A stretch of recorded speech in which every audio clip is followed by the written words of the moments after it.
এই বছরের গণেশ চতুর্থী আমার কাটলো একেবারে অন্যরকম ভাবে। এই গণেশ পুজোয় আমি নিমন্ত্রিত ছিলাম আমারই হ্যাংলাস ডে আউট পেজের একজন ফলোয়ার শুভমের বাড়িতে। শুভমের সম্পূর্ণ নিজস্ব উদ্যোগের বিগত 9 বছর ধরে তাদের দে পরিবারে চলছে এই গণেশ চতুর্থী উৎসব। নিমন্ত্রিতদের খাওয়া দাওয়া, পাড়ায় ভোগ বিতরণ সব মিলিয়ে এই পুজোয় হয় এক এলাহি আয়োজন।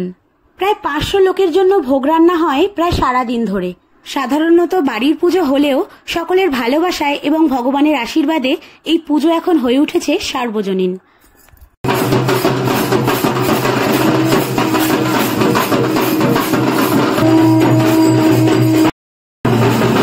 তাই আমি চেষ্টা করেছি দে পরিবারের গণেশ চতুর্থী উৎসবের বিশেষ কিছু মুহূর্ত আপনাদের সামনে তুলে ধরতে। নমস্কার, আমি বৈশাখী ফ্রম হ্যাংলাস ডে আউট, আর আপনারা দেখছেন আমার সম্পূর্ণ নতুন একটি ভ্লগ। গণেশ পুজোর দিন সকাল সকাল বেরিয়ে পড়েছিলাম হাওড়া বি গার্ডেনের কাছে দে পরিবারের গণেশ পুজোর উৎসবে সামিল হওয়ার উপলক্ষে। গিয়ে দেখলাম পুজোর আয়োজন ইতিমধ্যেই শুরু হয়ে গেছে। আমি পৌঁছে গেছিলাম সকাল 9টা নাগাদ। পুজো শুরু হওয়ার কথা ছিল 9:30 অথবা 10টা থেকে। গিয়ে দেখলাম ঠাকুর মশাইও এসে গেছেন এবং যথারীতি কাজে লেগে পড়েছেন। এদিকে বাড়ির মহিলারাও পুজোর তোড়জোড় শুরু করে দিয়েছেন। যে কোনো পুজোর আয়োজনে কিন্তু বেশ সময় সাপেক্ষ, তাই সকাল থেকেই যে যার মতন লেগে পড়েছেন পুজোর কাজে। আমি যাওয়ার অনেক আগে থেকেই পুজোর বেশ কিছু কাজ অনেকটাই এগিয়েছিল। এদিকে পুজোয় একটা থালা ভরে সাজানো হচ্ছে আমাদের গণেশ দাদার প্রিয় মোদক। এই গণেশ চতুর্থীর দিন মোদক ছাড়া কিন্তু গণেশ পুজো একেবারেই অসম্পূর্ণ। আর একইভাবে গণেশ দাদার এই লাড্ডুও কিন্তু ভারী প্রিয়। সত্যি যে কোনো বাড়ির পুজোতে যেন একটা অন্যরকমই ব্যাপার থাকে। এদিকে চলছে দুর্বাঘাস বাছাই পর্ব। যেটুকু শুনলাম গুনে গুনে মোট 108টা দুর্বাঘাস লাগবে এই পুজো। পুজো শুরু হওয়ার আগে ইতিমধ্যে ঢাকিরাও চলে এসেছে পুজো মণ্ডপে।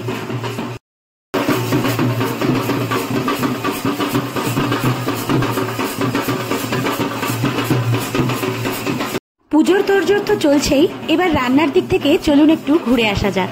পুজো মণ্ডপ থেকে রান্নার জায়গায় গিয়ে দেখলাম রান্নাও ইতিমধ্যে শুরু হয়ে গেছে। গিয়ে দেখলাম ভোগ রান্নায় পোলাওয়ের সাথে যে আলুর দম হবে তারই প্রস্তুতি চলছে। তবে এতজনের রান্নার অনেক ব্যাপার, এতগুলো আলু ভাজতেই অনেক সময় লেগে যাবে। একদিকে ভোগ রান্নার সাথে সাথে আর একদিকে চলছে দুপুরের রান্নার প্রস্তুতিও। যে জায়গায় রান্নাটা হচ্ছিল জায়গাটা বেশ বড়ই ছিল, তাই একদিকে বাটাবাটি, কাটাকাটি, রান্না বান্না সবকিছু একসাথেই মিলেমিশে হচ্ছিল। বাড়ির পুজো হলেও যেহেতু দুপুরে অনেকেই নিমন্ত্রিত ছিলেন, তাই দুপুরের রান্নার প্রস্তুতিও কিন্তু কিছু কম ছিল না।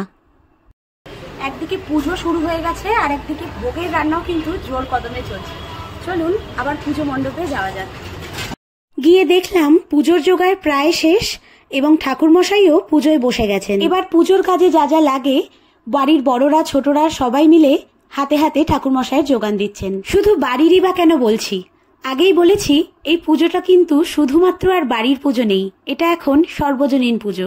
তাই বাড়ির কাকিমা জেঠিমাদের সাথে পাড়ার কাকিমা জেঠিমারাও কিন্তু হাতে হাত লাগিয়ে কাজ করছিলেন। সত্যি উৎসব তো তখনই হয় যেখানে কোনো আমার তোমার থাকে না, যেটা হয় সবার। ইতিমধ্যে অনেকেই এই পুজো মণ্ডপে আসতে শুরু করেছেন এই পুজো দেখার উদ্দেশ্যে।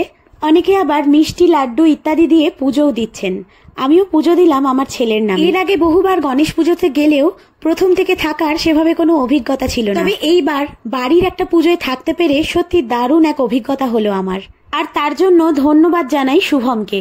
পুজো তো শুরু হয়ে গেছে, তবে যার হাত ধরে এই পুজোর সূত্রপাত সেই শুভম এবং তার স্ত্রী নবমিতা বসে পড়েছে পুজোতে।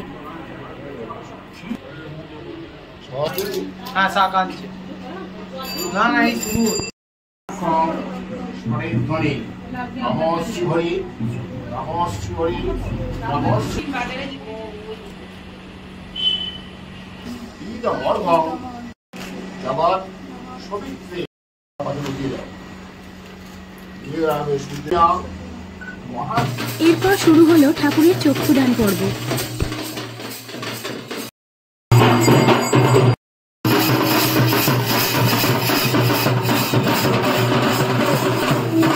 সকালের পুজো প্রায় শেষের দিকে, এখন বাজে প্রায় 11:30।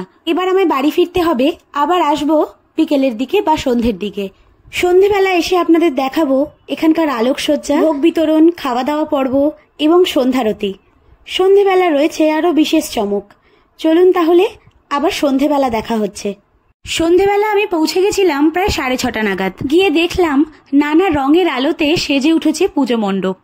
বাড়ির লোক ছাড়াও আস্তে আস্তে শুরু হয়ে গেছে লোক সমাগম। আর বসার জায়গাগুলো সাজানো হয়েছে সুন্দরভাবে। যেহেতু গণেশ পুজো, তাই সেদিন সন্ধেবেলা আমি সেজেছিলাম মারাঠি লুকে। সেদিন এই সুন্দর লুকে আমায় সাজিয়ে তুলেছিল pout and post with Indira makeover একাডেমির ইন্দিরা। আমার তো এই লুকটা ভীষণ পছন্দ হয়েছিল। আর আপনাদের কেমন লাগলো কমেন্টে জানাতে ভুলবেন না। ঠাকুরের দর্শন সেরে এবার সরাসরি চলে যাব ভোগের দিকে, অর্থাৎ যেখানে ভোগ রান্না হয়েছিল সেদিকে। ঠাকুরকে ভোগ নিবেদন করা হয়ে গেছে, আর কিছুক্ষণের মধ্যেই শুরু হয়ে যাবে ভোগ বিতরণ পর্ব। ভোগ রান্নার জায়গায় গিয়ে দেখলাম পোলাও, আলুর দম, পনির পাসিন্দা, চিলি পনির সবই মোটামুটি রেডি এবং সেগুলো কন্টেনারে ভরা হচ্ছে। সেদিন যারা নিমন্ত্রিত ছিলেন তাদের জন্যই এই বিশেষ পার্সেলের ব্যবস্থা ছিল। খুবই সময় সাপেক্ষ একটা ব্যাপার, তাই তাড়াতাড়ি শুরু হয়ে গেছিল, কারণ একসাথে প্রচুর পার্সেল প্যাক করা হচ্ছিল। যাই হোক, এদিকে প্যাকিং তো চলছে, আর ওদিকে শুভমের মা, শুভম এবং শুভমের স্ত্রীর থেকে জেনে নেব তাদের দেবাড়ি পুজো সম্পর্কে 2-4 কথা। আচ্ছা, এই পুজোটা সম্পর্কে একটু কিছু বলো। তোমাদের বাড়ির পুজো? আমাদের বাড়ির পুজো, আর এই পুজোটা শুরু করেছিল আমার ছেলে শুভম। মা দুর্গার আরাধনা করার আগেও যার পুজো সর্বপ্রথম শুরু করি সে হলো এই গণেশ দেবতা। আমরা গণেশের কাছে এই যেরকম সিচুয়েশন চলছে এখন সারা দুনিয়ায় বা সারা পৃথিবীতে, সারা ভারতে, সারা বাংলায়, তথা আমাদের এইখানে, তো আমরা চাইবো সবসময় আমাদের পৃথিবীটাতে শান্তি বজায় থাকুক, বিরাজ থাকুক এবং সবাইকার মঙ্গল কামনা করব। সেই উদ্দেশ্যে আমাদের পুজো করা এবং সেই পুজোর উদ্দেশ্য স্বার্থ সিদ্ধি যার একান্ত ঐকান্তিক প্রচেষ্টায় সে হলো শুভম। বারে বারেই বলছি এই কারণেই, কারণ আমি ওর মতো অতটা ধার্মিক নই। তো আমি সবসময় বিশ্বাস করি যে মানুষের সেবায় প্রকৃতির সেবা, এবং আমাদের সবাইকে এখন সামাজিকভাবে খুব মানবিক হতে হবে। আমি একটা মহিলা হয়ে এটাই মানে কি বলবো, এটাই বিশ্বাস করি এবং দৃঢ় বিশ্বাস। কিন্তু আমার ছেলে যে সাধনাটা করে সেটার আমি একটা খুব সুফল পেয়েছি। মানে আমি ভাবতাম ওর সাধনাটাকে আমি খুব সাপোর্ট করি, মন থেকে দেখি কি হয়। শুধুমাত্র জীব প্রেম বা বাহ্যিক দিক দিয়ে মানে উপস্থিত থেকে সেবা করা তো নিশ্চয়ই ভালো কাজ বটেই, কিন্তু আধ্যাত্মিক সেবা করারও একটা উদ্দেশ্য থাকে। সেটা হলো প্রথম কথা, মানুষের কনসেন্ট্রেশনটা খুব বাড়ায়। তারপরে ঈশ্বর সাধনার মধ্যে একটা যে তৃপ্তি লাভ আছে অন্য কোনো সাধনায় নেই। যখন আমরা খুব ক্রিটিক্যাল কন্ডিশনে আসি তখন দেখি কি যে আমরা ভগবান আমাদের বাঁচাও এই কথাটা বলতে, যখন বিজ্ঞানও ফেল করে তখন কিন্তু আমরা দার্শনিক হয়ে উঠি এবং ঈশ্বর সাধনায় নিজেদের নিয়োজিত করি। সেই দিক দিয়ে শুভমের এই পুজো সার্থকতা রয়েছে, সার্থক রূপদান পাবে। এবং আমি এই পুজোটার একটা সুফল পেয়েছি এই বছরে।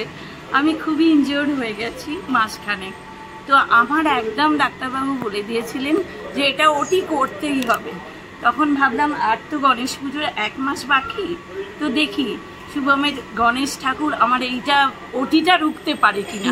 তো আমি ওর সাধনাটাতেই মন দিয়ে বলেছি, যদি শুভম সত্যি পুজো করে, যদি শুভম একটা পাওয়ার আছে সবাই বিশ্বাস করবে, শুভমের গণেশ দেবতা যদি আমার এসে থাকে 10 বছরে ওর সাধনাতে, তাহলে আমার পায়ের ওটিটা বন্ধ হবে। এবং সত্যি খুব তাড়াতাড়ি রিকভার করেছি এবং এই পায়ের ওটিটা ডাক্তারবাবু বন্ধ করেছে। যে পুজোটা করে সে অত্যন্ত নিষ্ঠা ভরে করে। আমি তার সাথে সাপোর্ট দিয়ে এই কারণেই, মানে ওর পুজোটা মানে ও কোনো দেখানো পুজো করে না, বাহ্যিক পুজো করে না। ও ঘরের মধ্যে নিজে নিজেই মানে ঘুম থেকে ওঠা থেকে রাত্রে শুতে যাওয়া পর্যন্ত 5 বার পুজোয় বসে। আচ্ছা, আমি হাসি, কিন্তু আমি আবার ভাবি হয়তো এটাই ঠিক। এই মঙ্গল কামনার জন্য এই গণেশ বেশ দে পরিবারের গণেশ চতুর্থী পুজো, এটা 2015 সাল থেকে এখানে হয়ে আসছে। দে পরিবারেরই গণেশ পুজো বলে এখানে সবাই জানে, কিন্তু এখন এটা শুধু দে পরিবারের নয়, এটা সার্বজনীন আকারেই ধারণ করেছে। গণেশকে আমরা মানে দাদা হিসেবেই সবাই বাড়িতে দেখি।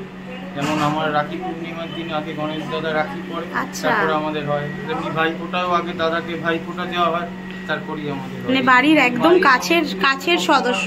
আচ্ছা, এটা বাড়ির গণেশ। এটা সবসময় সারা বছরই আমরা পুজো করি। আচ্ছা আচ্ছা আচ্ছা।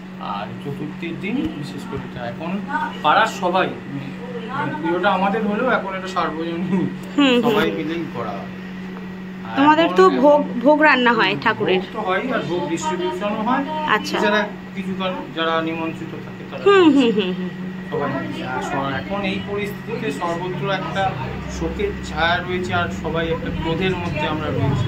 তাই এইবারের পুজোটা বিশেষ করে সিদ্ধিদাতা গণেশ আমাদের দাদা, যেহেতু আমরা দাদা হিসেবেই মানি গণেশ দেবতাকে, তাই জন্য দাদার কাছে আগে সব বোনেদের যেন সবচেয়ে সেফটিটাই প্রায়োরিটি। এই পুজো এবারে মেন প্রার্থনার বিষয় সবাই, কারণ চারিদিকে যে একটা শোকের ছায়া রয়েছে আমাদের মধ্যে এবং ক্রোধেরও পরিবেশ রয়েছে, সেটা থেকে আমাদের বেরিয়ে আসতে হবে তো একটা সময়, কারণ সবাই সবার কাছে পুজোর মতো হবে। তার সাথে এই প্রার্থনাটাও মেইনলি থাকে যেন, এটাই আমি সবার কাছে। আর কিছুদিন পরেই আমাদের বাঙালির শ্রেষ্ঠ মা দুর্গা আসবেন, তার সাথে দাদাও আবার আসবেন।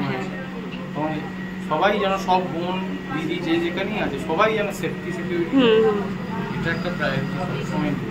বেশ বেশ, সর্বোপরি সিদ্ধিদাতা সবাইকারই মঙ্গল করুক, এই আমার তরফ থেকে সবার জন্য প্রার্থনা। নমস্কার, সকলকে জানাই গণেশ চতুর্থীর প্রীতি শুভেচ্ছা ও অভিনন্দন। আমি নবমিতা দে পরিবারের পুজোতে আপনাদের সবাইকে স্বাগত। এইটা বাড়ির পুজো যদিও, তবুও এটা সার্বজনীন পুজোর আকারে রূপ ধারণ করে এবং সকল যে আমাদের পাড়া প্রতিবেশীরা আসেন, এসে অংশগ্রহণ করেন এবং একটা আবেগময় একটা পরিবেশ, একটা প্রাণোচ্ছ্বাস পরিবেশের সৃষ্টি হয় এখানে। আর এই পরিবারের আমি অংশ হয়েছি এই বছর থেকেই, এই পুজোর অংশ হয়েছি এই বছর থেকেই। আর আমি গণেশ দাদার কাছে প্রার্থনা করি আগামী দিনগুলো তার সেবা এভাবেই করে যেতে পারি, আগামী বছরগুলো তিনি আমাদের সাথে এইভাবেই থাকুক, এটাই আমার কামনা। নমস্কার। এবার চলুন সরাসরি চলে যাই স্টার্টার কাউন্টারে। স্টার্টারে ছিল কফি, পনির পাসিন্দা, ফুচকা এবং পাপড়ি চাট। প্রথমেই নিয়েছিলাম কফি, আর তারপর কফি শেষ করে চলে গেছিলাম পাপড়ি চাটের কাউন্টারে। পাপড়ি চাটটা বেশ ভালো খেতে ছিল। আর সাথে সাথে বলে রাখি যে এখানকার স্টার্টার কাউন্টারটাও কিন্তু বেশ সুন্দরভাবে সাজানো ছিল। এরপর স্টার্টারে ট্রাই করলাম পনির পাসিন্দা। সাধারণত পনির পাসিন্দায় ভেজিটেবিল চপের মতন একটা মিষ্টি মিষ্টি পুর থাকলেও এখানকার পুরটা কিন্তু ছিল সম্পূর্ণ আলাদা, ধনেপাতার চাটনি দিয়ে তৈরি, তাই খেতেও ছিল অসাধারণ। আর যেখানেই যাই না কেন ফুচকাটা তো কোনোভাবেই বাদ দেওয়া যায় না, তাই শেষ পাতে ট্রাই করলাম এখানকার ফুচকা।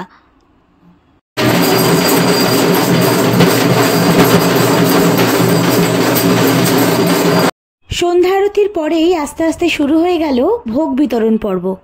ভোগ বিতরণে ছিল পোলাও, আলুর দম এবং গণেশ দাদার প্রিয় লাড্ডু।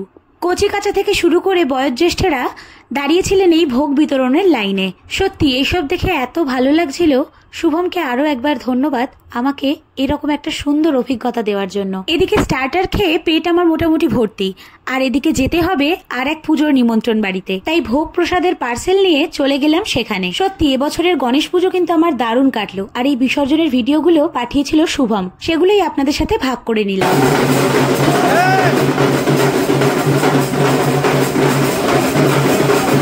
তাহলে আজকের ভিডিও এখানেই শেষ করলাম। আর আজকের এই গণেশ চতুর্থীর ভ্লগ আপনাদের কেমন লাগলো অবশ্যই আমাকে কমেন্টে জানাতে ভুলবেন না। আবার খুব তাড়াতাড়ি ফিরে আসবো আমার হ্যাংলাস ডে আউটের সম্পূর্ণ নতুন একটা ভ্লগ নিয়ে। টিল দেন টাটা, সবাই খুব ভালো থাকবেন।